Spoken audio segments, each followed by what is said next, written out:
প্রমাণ করাও। আমি কিছু এনে নয়, তুমি আমার কাছে বাধা দিচ্ছ কেন? আমার কাছে বাধা দিচ্ছ কেন? আমার কাছে বাধা দিচ্ছ কেন বলো? কে মদত দিয়েছে? তুমি কাকে ফোন করছিলে? কাকে ফোন করছিলে? কে মদত দিয়েছে? তুমি তো এই ফোন করে বলছিলে যে এই ছেলে এসছে, ওই ছেলে এসছে। কেন হুমকি দিচ্ছেন? হুমকি হ্যাঁ, আপনি প্রমাণ করুন। আইন আপনি তো নিজেই স্বীকার করলেন পারমিশন নেই, এখন উল্টোপাল্টা কথা বলছেন কেন? প্রকাশ্য দিবালোকে গাছ কাটা, সংবাদ সংগ্রহে বাধার সম্মুখীন সাংবাদিকরা।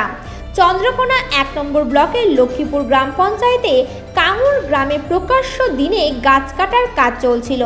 সেখানে প্রয়োজনীয় কাগজপত্র ছিল না। কিছু গাছ ফেলা হলে স্থানীয় মানুষ ও জনপ্রতিনিধিরা প্রতিবাদ জানান। সংবাদ সংগ্রহ করতে গেলে সাংবাদিকরা গাছ কাটার নথি দেখতে চান। তখন ব্যবসায়ী বলেন তিনি পঞ্চায়েত সদস্যের সঙ্গে কথা বলে কাজ করছেন। তবে সংশ্লিষ্ট পঞ্চায়েত সদস্য জানান এ বিষয়ে তিনি অবগত নন। এরপর ঘটনাস্থলে সাংবাদিকরা কাজ করতে বাধার সম্মুখীন হন। তাদের ক্যামেরা নিয়ন্ত্রণের চেষ্টা করা হয়। চন্দ্রকোনা 1 নম্বর পঞ্চায়েত সমিতির সদস্য লক্ষ্মীকান্ত পণ্ডিত বলেন এ ঘটনা অত্যন্ত নিন্দনীয়। লক্ষ্মীপুর 1 নম্বর গ্রাম পঞ্চায়েতের উপপ্রধানও উল্লেখ করেন কোনো নথি ছাড়া গাছ কাটা হচ্ছে এবং সাংবাদিকদের কাজ করতে বাধা দেওয়া হচ্ছে, যা মেনে নেওয়া যায় না। স্থানীয় সাধারণ মানুষও এ ঘটনার সমালোচনা করেছেন। স্থানীয়দের অভিযোগ এ ধরনের কাজ দীর্ঘদিন ধরে হচ্ছে এবং বারংবার সংবাদ মাধ্যমকে কাজ করতে বাধা দেওয়া হচ্ছে।